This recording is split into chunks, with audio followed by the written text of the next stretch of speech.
Good afternoon, students. So today we are going to start our next chapter of unit number 2, which is retrieval steps, and the first step is data lake. So first we will see what is retrieval superset. Retrieval superstep या फिर retrieve supersteps क्या होते हैं? Define a retrieval superstep as a practical method for importing completely into a processing ecosystem. A data lake consists of various external data sources. The retrieval superset is the first contact between your data science and source system.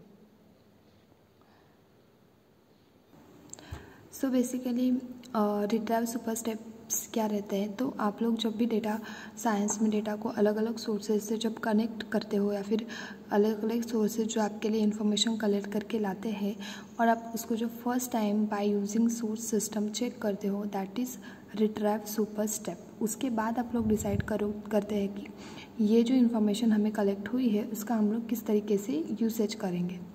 Retrieval superstep is a retrieval superstep as a practical method for important completing into a process ecosystem. Data lake consists of various external data sources. The retrieval superstep is the first contact between your data science and sources system. तो ये आपकी first step रहती है जहाँ पे आप लोग data के साथ एक्चुअल में कनेक्ट होते हैं. Then the first step of the retrieval superstep is data lake. तो डेटा लेक क्या होता है? The data lake is a centralised repository that allows you to store all structured and unstructured data in any scale. You can store your data as it is and without having to first structure the data and run the different types of analytics from dashboard and visualization to being a data processing, real-time analytics and machine learning to guide better decision. So first of all, data क्या रहता है? The data is like amount of information about a particular subject, कि जो भी आपका subject रहेगा. For example अगर आपने किसी को बोला है कि मुझे ये एरिया की पूरी डिटेल में इन्फॉर्मेशन चाहिए, तो वो एरिया में कितना पॉपुलेशन है, देन वो एरिया में एजुकेशन सिस्टम क्या है, वो एरिया के लोग कैसे हैं, उनका कल्चर कैसे है, इस तरीके की सारी इन्फॉर्मेशन जो है आपको कलेक्ट होती है. तो वो रहता है एक तरीके का data. when point comes to the any organization or any particular business purpose, तो हम लोग जो डेटा कलेक्ट करते हैं वो एक सेंट्रलाइज सिस्टम में कलेक्ट करते हैं. तो वो सेंट्रलाइज सिस्टम को हम लोग डेटा लेक बोलते हैं. तो लेक आपको सबको पता होगा कि लेक यानी क्या है, कि जहाँ पे एक पानी या फिर जो वाटर रहता है वो एक पर्टिकुलर सोर्स अमाउंट में जो है स्टोर रहता है. या फिर एक डेटा लेक या फिर एक जो लेक रहता है उसका अगर एग्जांपल हम लोग कंसिडर करेंगे, तो जैसे कि एक लेक यानी एक प्रॉपर एरिया रहता है जहाँ पे बहुत सोर्सेज की तरफ से जो पानी आता है वो वहाँ पे स्टोर होता है. तो वो सोर्सेज यानी क्या कि बारिश का पानी है या फिर किसी रिवर का पानी है, तो अलग अलग सोर्सेज से जो पानी आता है वो एक स्पेसिफिक जगह पे जाके स्टोर होता है फॉर द परमानेंटली पर्पस, और उसके बाद हम लोग उसको जो है यूटिलाइज़ करते हैं अकॉर्डिंग टू रिक्वायरमेंट. तो कोई वो सेम पानी जो फार्मर्स रहेंगे वो खेती के लिए यूज़ करते हैं. अगर ऑर्गेनाइजेशन है, MIDC है, तो वो अपने प्लांट्स के लिए उसको यूज़ करते हैं. अगर रेजिडेंशियल एरिया है तो वो लोग अपने जो यूसेज रहेंगे, पर्सनल यूसेज रहेंगे, उसके लिए वो पानी का यूज़ करते हैं. तो सिंपली हमें क्या चाहिए? एक प्लेटफॉर्म जहाँ पे अलग अलग सोर्सेज से जो है इन्फॉर्मेशन जाके स्टोर होती है.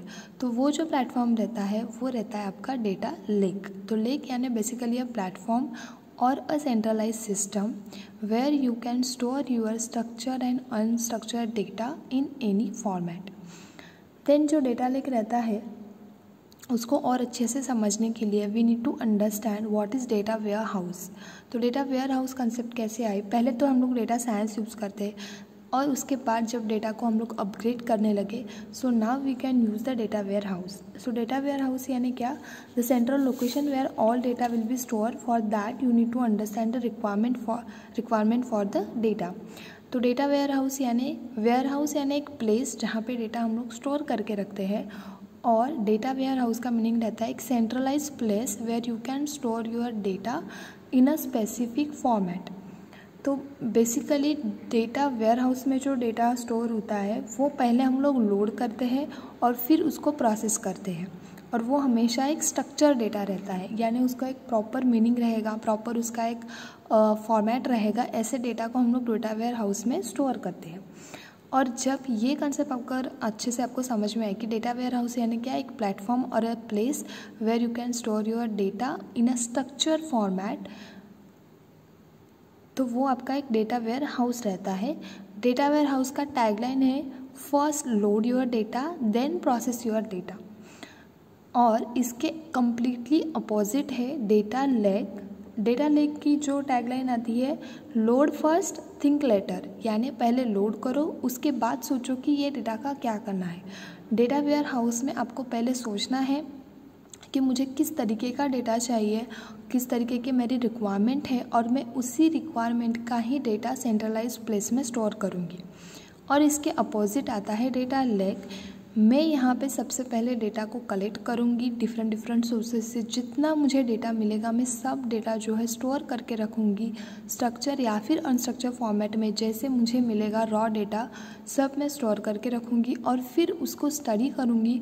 देन आई विल थिंक कि ये डेटा का मुझे क्या करना है। So that is data lake. तो डेटा लेक का आपको टैगलाइन याद रखना है load first think later. Data warehouse का रहता है think later, data warehouse का रहता है think first and load letter.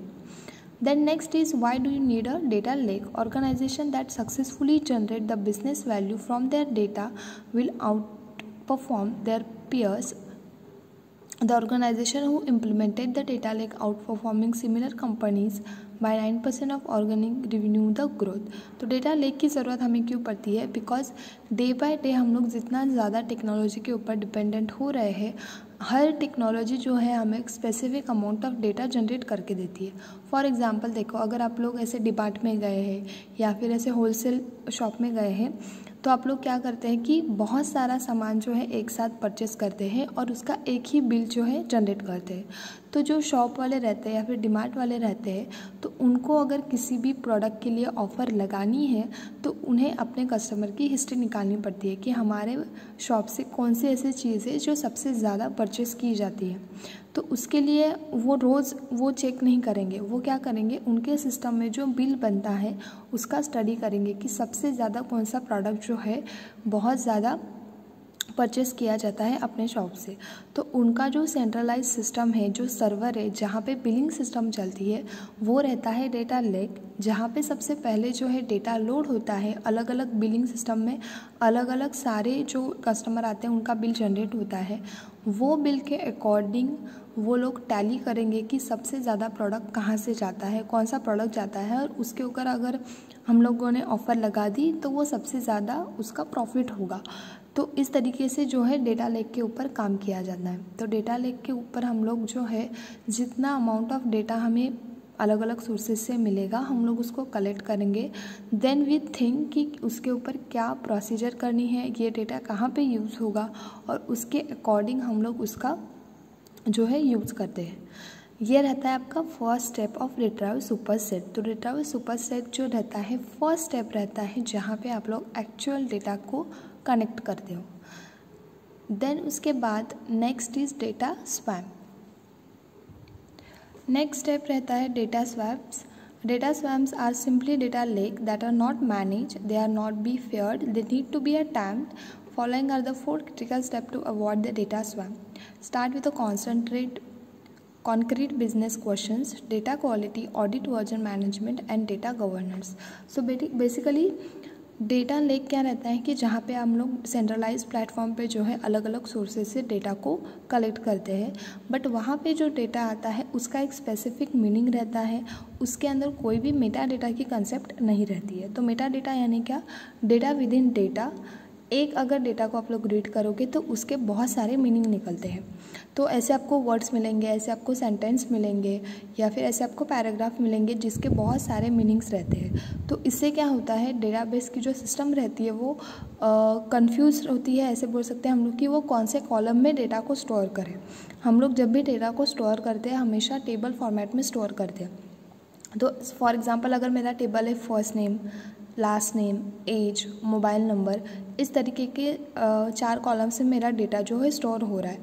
But अगर किसी कस्टमर ने मुझे जो डेटा दिया है वहाँ पे एज के बदले बर्थ डेट दिया है, ओके, बट दोनों का मीनिंग सेम है। अगर आप लोगों को बर्थ डेट पता है तो आप लोग उसके अकॉर्डिंग एज निकाल सकते हैं, बट बाय सिस्टम जो है डेटा लेक के अंदर वो डेटा जो है मिसिंग वैल्यूज़ में कलेक्ट हो जाएगा, बिकॉज वो डेटा का मीनिंग नहीं समझेगा, आपको उसके लिए पर्टिकुलर वैलिडेशन देना पड़ता है। तो डेटा स्वैम में ऐसे डेटा आके कलेक्ट होता है जो आप लोग मैनेज नहीं कर सकते। हर टाइम आपको डेटा को वैलिडेशन करना पड़ेगा, हर टाइम आपको सिस्टम को बताना पड़ेगा कि ये किस तरीके का डेटा है, जिसको मेटा डेटा बोलते हैं, डेटा विद इन डेटा। तो ये हम लोग जो कंसेप्ट है डेटा स्वैम की ज़्यादा यूज़ नहीं करते, बिकॉज ये बहुत ज़्यादा कॉम्प्लिकेटेड रहती है कंपेयर टू डेटा लेक, ये मैनेजेबल नहीं रहती है, इससे हमारा बहुत सारा टाइम जो है यूज़ होता है। तो data swum is nothing but the data lake या फिर repository of the data lake but not manage by easily. Then following are the 4 steps. Start with a concrete business question, data quality, audit and version management, and data governance. First step, simply dumping a hoard of data into a data lake with no tangible purpose in mind will result in a big business risk. The data lake must be enabled to collect data required to answer your business questions. It is suggested to perform comprehensive analysis entire set of data you have, then apply the metadata classification for the data, stating full data linkage और अलाइविंग the data lake. तो इसके अंदर जो first step रहता है जिसके अंदर आप लोगों को रिक्वायरमेंट डिसाइड की जाती है कि आपको एक्चुअल में कौन सा डेटा सिलेक्ट करना है, उसमें अगर आपका मेटा डेटा है तो आपका बहुत सारे क्वेश्चंस जो है अराइज होते हैं और वो आपके बिजनेस के लिए रिस्क हो सकता है। डेटा क्वालिटी, हम लोग अगर डेटा स्वैम में हैं, अगर हमें ऐसे डेटा मिल रहा है कि जहाँ पे उसके बहुत सारे मीनिंग निकल रहे हैं, तो हम लोग वो डेटा की क्वालिटी को चेक करते हैं। More data point do not mean that data quality is relevant. Data quality can cause the invalidation of complete data set if it is not dealt with correctly. तो अगर आपने compromise किया, फिर अपने data को सही तरीके से अंडरस्टैंड करके नहीं लिया, तो आपका डेटा क्वालिटी जो है वो डिक्रीज़ होता है। ऑडिट एंड वर्जन यानी जहाँ पे आपको डेटा को एक्चुअल में चेक करना है, who use this process, when was it use and which version code was use. जो डेटा आप लोगों ने कलेक्ट किया है उसके लिए आपको ये 3 क्वेश्चंस के आंसर देना इम्पॉर्टेंट रहता है। Then data governance, the role of the data governance, data access, the data security does not go away with the volume of the data in the data lake. It is simply collect together into a worse problem if it is not managed. Data governance के अंदर आपको 3 चीज़ों का याद रखना है, data source catalogue, business glossary, analytical and model usage. तो इस तरीके से जो है डेटा स्वैम यूज़ होता है। बट हम लोग नॉर्मली जब भी अगर आप लोग बिजनेस में या फिर किसी ऑर्गेनाइजेशन में काम करते हैं तो हम लोग जो है मोस्ट प्रोबेबली डेटा लेक का ही यूज़ करते हैं। डेटा स्वैम को ज़्यादातर अवॉइड किया जाता है for the complexion of data. Third point is analytical model usage, जहाँ पे हम लोग देखेंगे कि डेटा जो हम लोग सिलेक्ट करते हैं टेबल में इंसर्ट करने के लिए वो डेटा किस तरीके का रहता है। Data tag is a respective analytical model define the profile of the data that requires loading and guide the data scientist to what additional processing is required.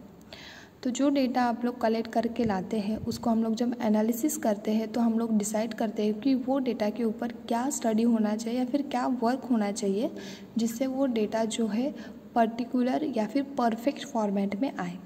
The following data analytical model should be executed on every data set in a data lake by default. तो ये जो कुछ steps है जिसको हम लोग 100% जो है यूज़ करते हैं to make your data perfect. सबसे पहले आता है data field name verification. Of course जो भी डेटा आपका सर्च होके आता है